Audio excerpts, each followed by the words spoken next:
Anna Mboka, luttons contre cette maladie, Ebola. Donc on doit se laver correctement les mains et de retirer à toute sécurité l'équipement de protection individuelle. Merci Roger Balo, Fondation RB. Sango nazana balinga na ngai ya esto. Il faut pas yokanga ye. Maladie yekote libiso na Congo, eza dangereux.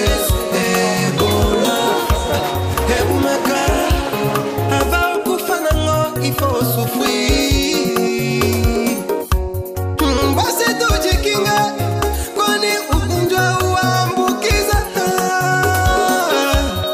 Wababa wa mama vijana wasichana hauna huruma. Merci Roger Pandu, Fondation RB.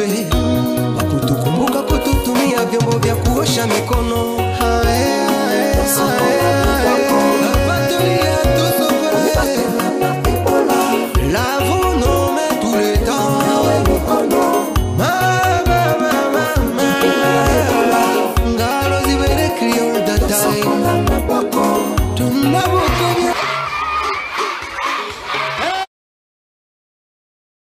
Le franc congolais est la tribu de l'identité congolaise et la fierté de tout un peuple. En cet anniversaire, nous avons invité M. Noël Tchani pour nous parler, n'est-ce pas, de ces grands sujets qui est l'évolution du franc congolais, qui est notre monnaie nationale. Nous vous disons bienvenue à vous qui nous suivez de partout sur la chaîne nationale congolaise.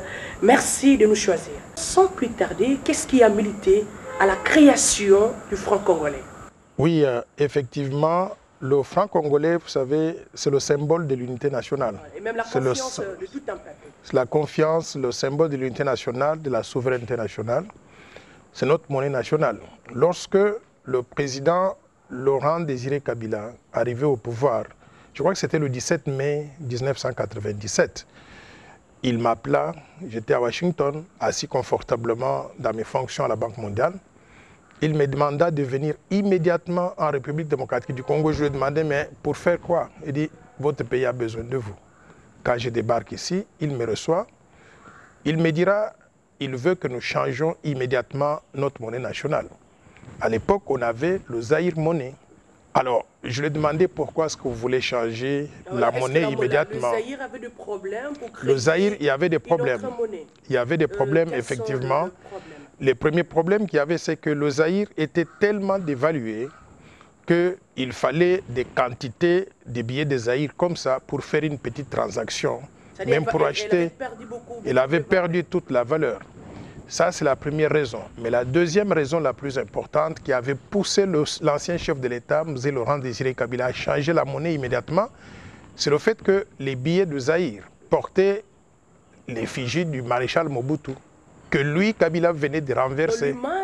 L'image, donc, il ne fallait pas que le nouveau pouvoir conserve l'image que Mobutu était toujours. À ce point-là, est-ce qu'on ne pouvait pas tout simplement enlever l'image du président Mobutu et mettre l'image du président, le fait président Kabila?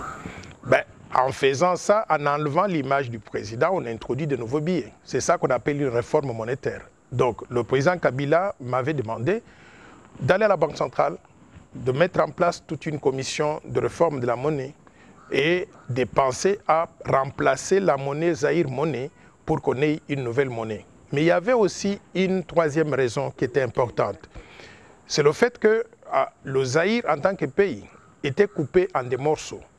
Et il y avait chaque morceau qui utilisait des billets de banque qui n'étaient pas acceptables dans d'autres parties de la République. Par exemple, vous vous rappelez, à l'époque, il y avait un billet qu'on appelait les 5 millions des Zaïre. 5 millions des Zaïre étaient refusés à Kinshasa, mais utilisables dans l'espace Kassaya. Il y avait d'autres billets de banque comme ça qui étaient utilisables à Kisangani ou à Lubumbashi, mais qu'on n'utilisait pas hier. Donc il y avait au total 4 zones monétaires en République démocratique du Congo utilisant des billets de banque différents émis tous par la Banque du Zaïre à l'époque. Il fallait unifier le pays, il fallait unifier l'espace monétaire et la meilleure façon de le faire était de pouvoir concevoir une autre réforme monétaire. Quand il m'a demandé à la Banque centrale, on avait mis en place une commission de réforme de la monnaie qui était coprésidée par moi, mais également par l'ancien vice-gouverneur de la Banque centrale qui s'appelle M. Kikata. À l'époque, le gouverneur Ndiamboleka avait pris fuite. À l'arrivée donc du troupe de l'AFD à Kinshasa, je pense qu'il s'est trouvé donc en Belgique. Nous avons coprésidé la commission de réforme de la monnaie, nous avons conçu le franc congolais et au mois de juillet 1998, c'est moi, avec le ministre des Finances, Marompanga Monananga, qui avions annoncé au sein de l'hôtel de monnaie, devant la presse locale internationale, la conception réussie du franc congolais, de la nouvelle monnaie. En vous écoutant là, je veux dire, vous étiez le participant à la création du franc congolais. Je souhaiterais bien être modeste, mais je voudrais donc dire ceci. Je suis l'un des pères fondateurs, concepteurs du franc congolais. Et il y a des gens qui ont prétendu être des pères du franc congolais après. Demandez-leur à quel moment ils sont intervenus dans le processus. Nous avons conçu cette monnaie-là. Continuer avec, parce que la question était, du fait que vous étiez le père fondateur du franc congolais, vous n'avez pas trouvé que créer une autre monnaie avait coûté beaucoup pour la République démocratique du Congo? L'opération avait coûté beaucoup d'argent. On estime que les montants qui ont été dépensés au départ avoisinaient les 20 millions de dollars pour remplacer l'ancienne monnaie par la nouvelle monnaie, introduire donc ces nouveaux billets sur le marché en République démocratique du Congo. Mais c'est le prix à payer pour la souveraineté nationale, pour l'image même du Congo et pour redonner au peuple congolais un pouvoir d'achat qu'ils avaient totalement perdu avec le Zaïre monnaie. Je voudrais vous rappeler une chose, c'est que quand on parle d'une monnaie, la monnaie doit remplir certaines fonctions pour être acceptable et crédible. Les 3 fonctions de la monnaie sont lesquelles? La monnaie doit servir d'unité de compte. C'est-à-dire quand on veut mesurer, échanger des biens, il faut savoir utiliser la monnaie pour dire que ce bien vaut 10 francs congolais et l'autre bien vaut 20 francs congolais, donc ce bien vaut le double du premier bien. Ça nous permet à mesurer le bien et service. Exactement. Deuxième fonction de la monnaie, c'est la fonction donc de réserve des valeurs, c'est-à-dire permettre aux gens d'épargner.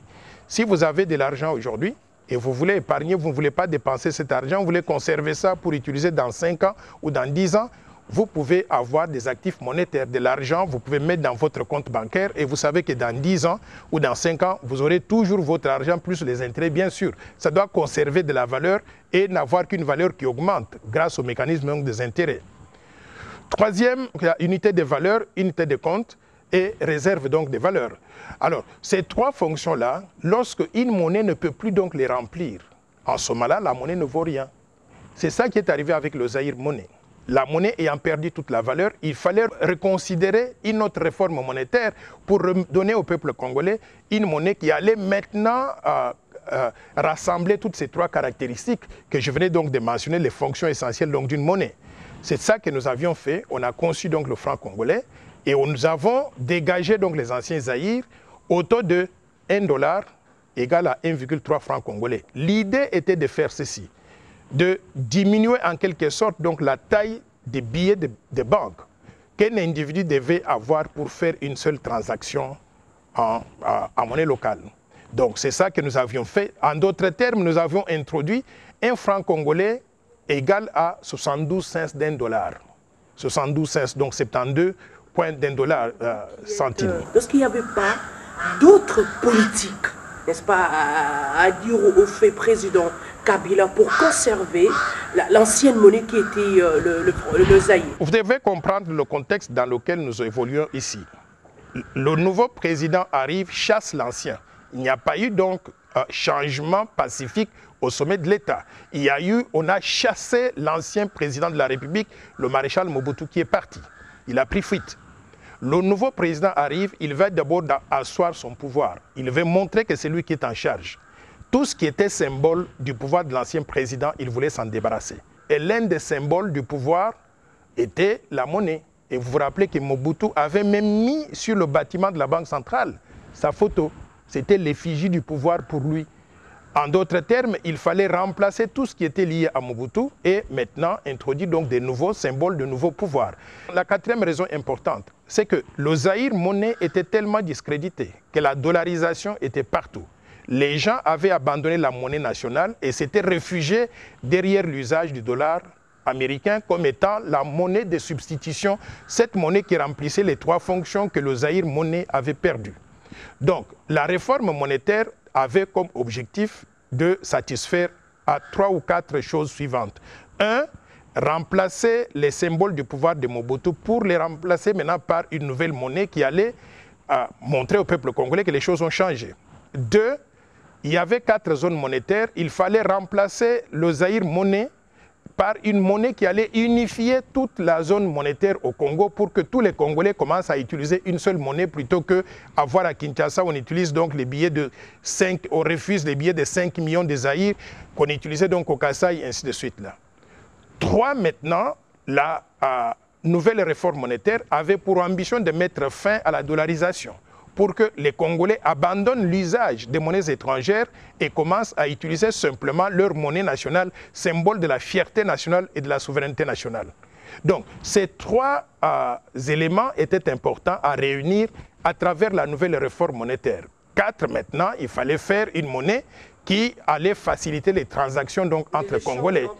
Voilà, une monnaie qui allait être facile donc, à utiliser et consort. Donc, ces 3 caractéristiques, ces 4 caractéristiques, on les avait réunis en introduisant donc la nouvelle monnaie qu'on appelait donc le franc congolais au taux de $1 égale à 1,3 francs congolais. Maintenant, alors quels sont rapidement les objectifs principaux du franc congolais? Oui, les objectifs, c'est ce que je viens de dire. On voulait avoir une monnaie qui remplit toutes les fonctions essentielles d'une monnaie moderne, c'est-à-dire qui permette aux Congolais de faire des transactions facilement, de faciliter donc les échanges commerciaux, de servir donc d'unité de compte et de servir donc de réserve des valeurs. Si on veut épargner de l'argent, au lieu d'aller épargner l'argent en dollars américains, on pouvait épargner donc en francs congolais.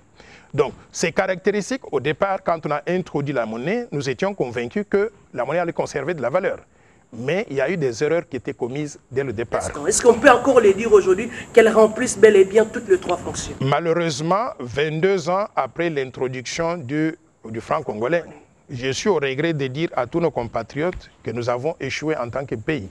La réforme monétaire de 1997-98 a échoué et la monnaie que nous avons aujourd'hui nous a placés dans la même situation où on était au moment où on remplaçait le Zaïre monnaie pour introduire une nouvelle monnaie. Pourquoi? Parce qu'aujourd'hui, nous avons plusieurs zones monétaires dans notre pays. Nous avons la zone qui utilise donc les francs congolais, nous avons la zone qui utilise les dollars, la zone qui utilise donc l'euro. Mais allez autour de toutes les frontières de la RDC, vous allez trouver que nos compatriotes utilisent le franc CFA, qu'on utilise au Congo-Brazzaville ou bien dans les anciennes colonies françaises. Vous allez trouver que les compatriotes utilisent le kwacha zambien ou le kwaza angolais ou le shilling ougandais ou le franc rwandais ou le franc burundais. Donc, l'unification des zones monétaires, nous sommes revenus à la case de départ. Ce qu'on avait connu à l'étape du Zaïre, nous avons encore ça aujourd'hui et même pire. Deuxième élément, beaucoup de billets de banque pour faire une petite transaction. Nous sommes retombés à la même situation aujourd'hui. Quand vous changez un dollar, vous avez 1950 francs congolais. Vous changez donc 10 dollars, vous avez 19 500 francs congolais. Vous changez 100 dollars, vous avez donc des quantités de billets comme ça. Le même problème qu'on avait lorsqu'on avait introduit le Zaïre monnaie. Mais troisième élément important, c'est que la dollarisation, elle est partout. C'est-à-dire que les Congolais ne se reconnaissent plus dans leur propre monnaie nationale. Les Congolais préfèrent utiliser des monnaies étrangères pour se prémunir contre l'inflation, pour avoir la facilité des transactions, parce qu'avec 10 dollars, vous pouvez prendre 10 dollars, mettre dans votre poche et aller acheter du pain à côté. Tandis que quand vous changez les 10 $, vous avez 19 500 francs congolais. Vous avez des billets de banque comme ça, incommodes pour être portés donc, dans une poche ou bien dans un sac d'une maman. Ça devient toute une charge. Mais au-delà de cela aussi, je voudrais ajouter un élément important. Pendant cette période ici de lutte contre la pandémie, le franc congolais, notre monnaie, est devenu même un agent de propagation de la maladie, du virus de la Covid-19. Pourquoi? Parce que les billets sont tellement sales que, en tout cas, des virus se cachent donc là où il y a donc la malpropreté.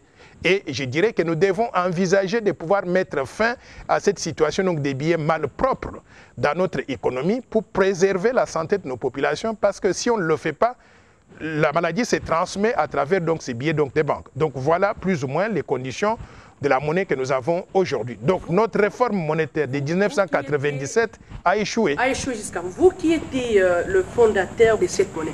Avez-vous pas prévu comment préserver cette monnaie, parce que la confiance de tout un peuple qui est le peuple congolais? Non seulement que nous avons prévu, mais nous avons recommandé par écrit. Et d'ailleurs, vous pouvez voir, j'ai des livres où j'ai fait des recommandations de qu'est-ce qu'il fallait faire pour que le franc congolais conserve de la valeur et soit une monnaie dans laquelle les Congolais peuvent se retrouver, à laquelle nous avons tous confiance. Malheureusement, il y a eu des erreurs qui étaient commises dès le départ. Et je voudrais mentionner certaines des erreurs. Vous savez, une monnaie n'est crédible que si ceux qui gèrent la monnaie sont aussi crédibles et connaissent ce qu'ils font.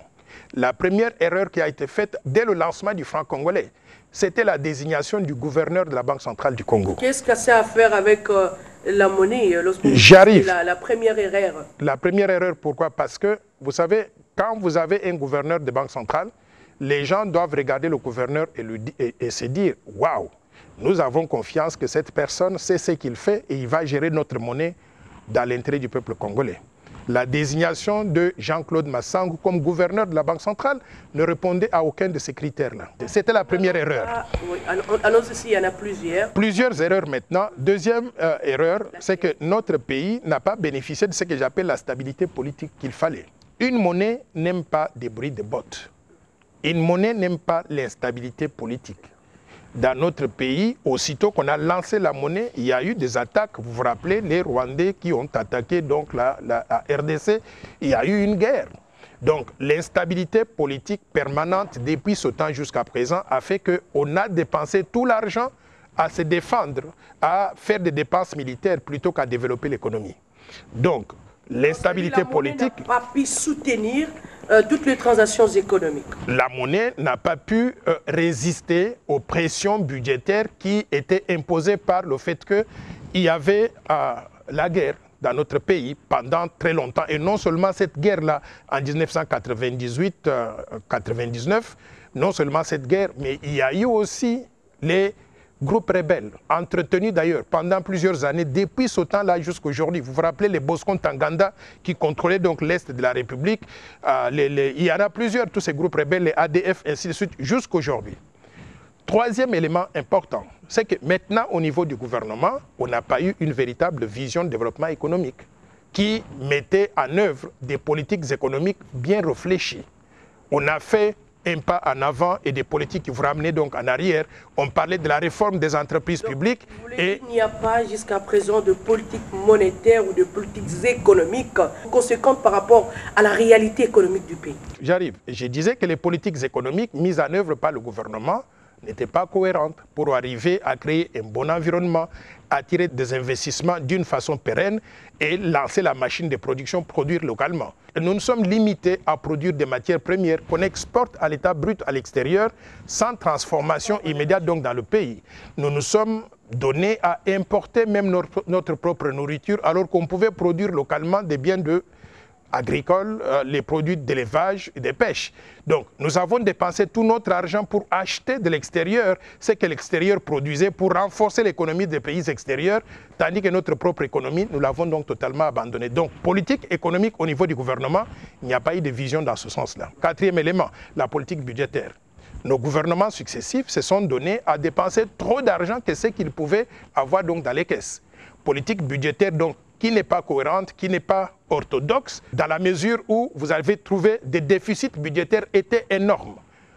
de façon continue pendant plusieurs années. Déficit budgétaire veut dire quoi? Déficit budgétaire veut dire que le gouvernement dépense plus d'argent que ce qu'il a dans les caisses. Même les grandes nations comme les États-Unis, les pays européens, je me dis, ils ont toujours des déficits très très élevés. Je me dis, ils ont des déficits. Des problèmes dans leurs économies. J'arrive. Mais d'abord, au Congo, ça va causer. Exactement. Je vais vous dire maintenant la différence. En termes... Je vais vous dire maintenant la différence entre nous et ces pays-là qui ont des déficits budgétaires aussi. Quand nous avons un déficit budgétaire, nous sommes incapables de pouvoir emprunter sur les marchés internationaux, sur les marchés même locaux financiers. Ce que nous faisons, c'est quoi? C'est que parce que personne ne peut nous prêter à des taux d'intérêt raisonnables, nous faisons pression sur la Banque centrale pour que la Banque centrale allume sa fameuse machine-là qu'on appelle l'hôtel de monnaie pour imprimer, pour faire ce qu'on appelle la planche à billets. On imprime trop de francs congolais alors que l'économie ne peut pas soutenir cela. Et parce qu'on a imprimé trop de francs congolais, chaque produit qu'on pouvait acheter avec 1 franc, les gens vont demander 10 francs parce qu'il y a trop de francs congolais, il n'y a pas assez de devises. Donc, on a alimenté l'inflation, on a alimenté la dépréciation monétaire. La différence entre nous et ces autres pays auxquels vous faites allusion, les États-Unis d'Amérique, c'est que quand il y a des déficits budgétaires, il faut se poser la question de savoir, ce sont des déficits budgétaires, pourquoi faire? Si c'est des déficits budgétaires pour construire des autoroutes ou bien construire de nouveaux aéroports, c'est-à-dire pour faire donc des investissements productifs. Oui, les pays vont emprunter, mais ils ne vont pas emprunter en faisant la planche à billets. Ils vont emprunter en allant sur les marchés financiers et en faisant des obligations et pour emprunter, payer donc des taux d'intérêt qui soient raisonnables parce que le gouvernement est bien géré. La monnaie est mal gérée au Congo. Donc, déficit budgétaire au Congo, c'est financé à travers la planche à billets. Déficit budgétaire aux États-Unis, c'est financé à travers des emprunts obligataires sur les marchés et le gouvernement américain paye un taux d'intérêt relativement raisonnable. Pourquoi? Parce que tout le monde sait que c'est un bon payeur. Et que si on investit l'argent en achetant des bons de trésor donc américains, on sait très bien que le gouvernement américain va pouvoir rembourser ses dettes lorsqu'on arrive à maturation. Nous allons suivre cette interview par rapport à l'évolution du franc congolais. Suivez.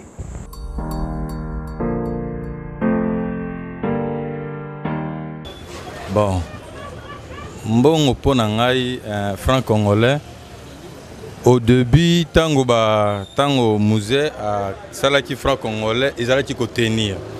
Parce qu'un franc congolais, ça allait presque $1.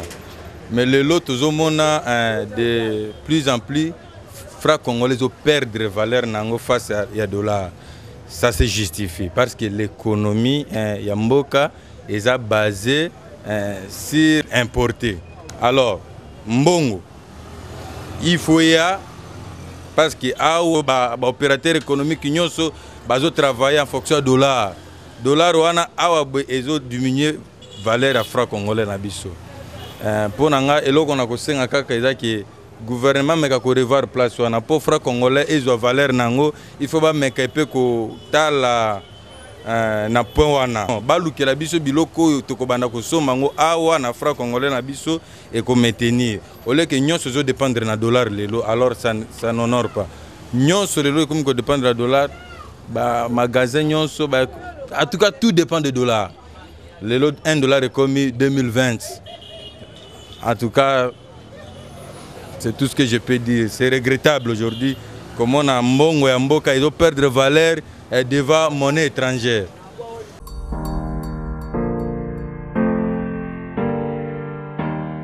Quelle est l'évolution du franc congolais depuis sa création jusqu'à ce jour? L'évolution du franc congolais depuis sa mise en circulation, je me rappelle exactement dans la semaine du 13 au 20 juin 1998. À l'époque, je vous ai dit tout à l'heure qu'on avait introduit la monnaie au taux de 1 franc congolais égal à 0,72 cents $, ou bien $1 égal à 1,3 franc congolais. Aujourd'hui, au moment où nous vous parlons, 1 franc congolais égale à 0 cents $. C'est-à-dire quand vous prenez 1 divisé par le taux d'échange de 1950, vous allez trouver 0,000015. Vous arrondissez, ça veut dire qu'un franc congolais achète 0,5 $. En d'autres termes, notre monnaie ne vaut rien. Ou inversons les choses. 1 dollar à l'époque, en 1998, achetait 1,3 francs congolais. Aujourd'hui, 1 dollar achète 1950 ou 2000 francs congolais. En d'autres termes, notre monnaie s'est dépréciée sur une période donc de 22 ans de 150 000%. Aucune autre monnaie, c'est énorme. Ça veut dire que si quelqu'un avait à l'époque 150 000 francs congolais, aujourd'hui, il ne lui reste plus que 1 franc sur les 150 000 francs qu'il avait il y a 22 ans. C'est-à-dire que la monnaie est l'élément principal de la paupérisation de la population. La monnaie, c'est l'élément principal qui a décimé le pouvoir d'achat de la population. Les travailleurs, les fonctionnaires de l'État, tout le monde, tout un peuple a été appauvri à cause de la mauvaise gestion de la monnaie. Je voudrais que le peuple congolais comprenne ça. Nous devons nous ériger contre ces mauvaises pratiques qui font que notre monnaie ne conserve pas de la valeur, alors que ceux qui sont supposés gérer la monnaie, ils sont payés de gros salaires et à la fin de la journée pour ne rien faire pour appauvrir donc la population congolaise. Donc, le bilan que je peux faire en 22 ans de gestion de la monnaie nationale, le franc congolais, c'est que nous avons échoué en tant que pays parce que notre monnaie ne vaut rien. C'est devenu ce que j'appelle aujourd'hui la monnaie des singes. Vous acceptez que maintenant, vous avez échoué parmi le fondateur du franc congolais. Pensez-vous aujourd'hui changer la monnaie ou appliquer d'autres réformes, parce qu'il y a déjà des réformes en termes monétaires?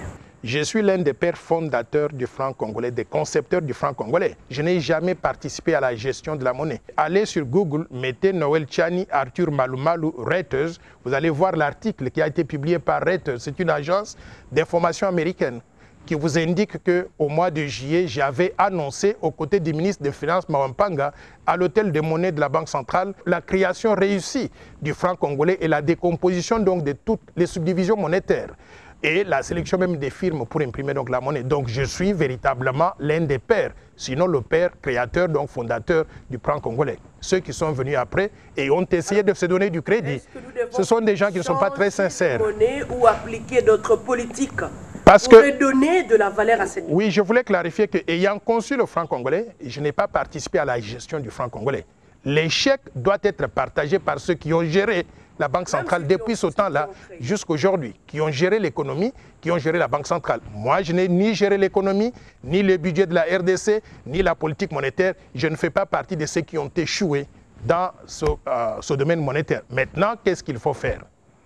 Nous sommes en 2020, 60 ans après l'indépendance. 22 ans après la création. 22 ans après la création du franc congolais.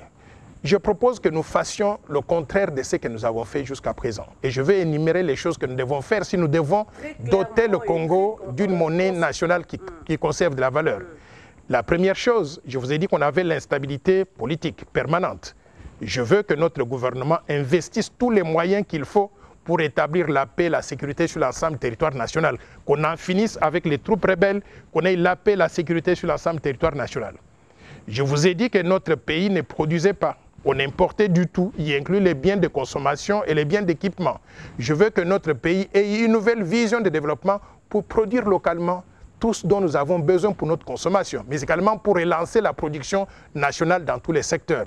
Donc, relançons le développement de l'agriculture, de l'élevage et de la pêche, produisons localement tout ce dont nous avons besoin pour notre consommation, mais en même temps aussi, diversifions l'économie pour que dans le domaine des mines, au lieu de produire toujours des matières premières qu'on exporte vers l'extérieur sans qu'il y ait valeur ajoutée dans nos pays, je veux que nous puissions diversifier notre économie en industrialisant l'économie, c'est-à-dire en transformant localement nos matières premières en produits finis, produits semi-finis. Je ne dis pas qu'on va tout faire, mais on va le faire progressivement en utilisant les peu de moyens que nous avons et les peu d'expertise que nous avons dans ce domaine-là. 3. Une fois qu'on a relancé la production, je veux que nous puissions doter notre gouvernement d'une véritable vision économique et une vision budgétaire qui soit cohérente. Je veux que le gouvernement commence à gérer les choses en utilisant les méthodes de l'orthodoxie financière, qu'on mette en place des politiques économiques qui permettent d'attirer des investissements, créer un bon environnement des affaires, qu'on mette fin à la bureaucratie, qu'on mette fin à la corruption, au détournement des fonds publics, qu'on améliore la gouvernance. Si nous faisons ces choses-là au niveau économique, je crois qu'il y aura transparence dans la gestion des politiques économiques du pays. On va attirer des investissements. Maintenant, il faut qu'on respecte l'orthodoxie budgétaire. C'est-à-dire que notre gouvernement, s'il emprunte, je ne dis pas qu'on ne doit pas emprunter, S'il emprunte, si le pays emprunte. Ce n'est pas vraiment un grand problème, parce que tous les pays empruntent. Mais quand on emprunte, il faut qu'on sache pourquoi on emprunte. Je ne veux pas qu'on aille emprunter de l'argent pour arriver à acheter le maïs parce que nous devons manger, parce que nous pouvons produire ça localement. Il y a un problème, je me dis, un gouvernement conséquent doit emprunter. C'est pour ça que je dis que nous pouvons avoir notre vision de développement du pays. Quand nous avons la vision de développement, cette vision-là donc dit que nous pouvons promouvoir l'autosuffisance alimentaire en produisant localement. Donc ce que nous pouvons faire nous-mêmes, nous devons le faire. Au-delà de cela maintenant, qu'on respecte les règles d'orthodoxie budgétaire, qu'on n'emprunte pas n'importe comment, qu'on ne dépense pas n'importe comment, qu'on vive avec ce que nous avons dans nos caisses et s'il faut, même s'il faut donc emprunter de l'argent, qu'on emprunte pour faire des investissements productifs, pas pour la consommation, parce que la consommation, nous pouvons produire ça donc localement. Maintenant, au niveau de la Banque centrale du Congo, qui doit gérer la monnaie. Je veux qu'on puisse gérer la Banque centrale différemment que ce que nous avons fait jusqu'à présent.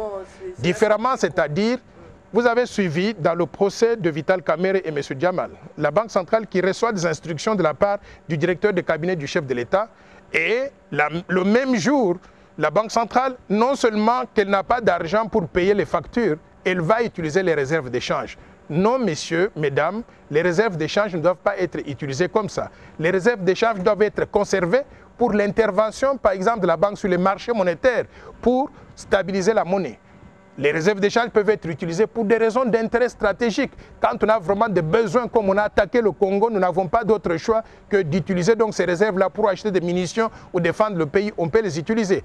Ou bien pour couvrir ce qu'on appelle donc les importations. Et il y a des règles qu'il faut, c'est-à-dire au moins 3 à 4 semaines d'importation. Mais au niveau de la SADC, on exige même qu'on ait au moins 6 semaines d'importation, de couverture, d'importation. Si on est au-delà de ça, on peut utiliser les réserves pour d'autres choses. Mais quand on est en dessous, je veux que nous puissions être économes en quelque sorte.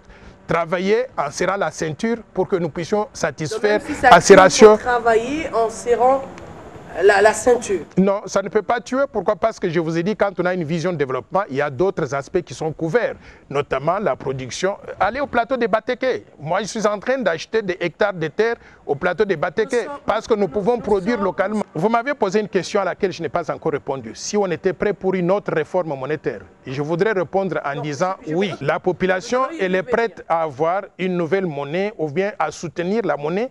Mais si on lui donne des raisons de croire, d'abord les gens qui gèrent la monnaie doivent être crédibles. Et jusqu'aujourd'hui, là, j'ai l'impression que les gens ne sont plus crédibles. Quand vous entendez une annonce qui vient de la Banque centrale, il n'y a personne qui suit ça. Pourquoi? Parce qu'on n'a plus confiance. Si aujourd'hui, une autorité de la Banque centrale donc, arrive à dire, vous savez quoi, la dollarisation elle est mauvaise. Désormais, on doit utiliser notre monnaie nationale, le franc congolais. Les gens vont se moquer. On n'a pas toujours confiance à cette monnaie. Penserez-vous qu'elle va accepter d'utiliser le franc congolais?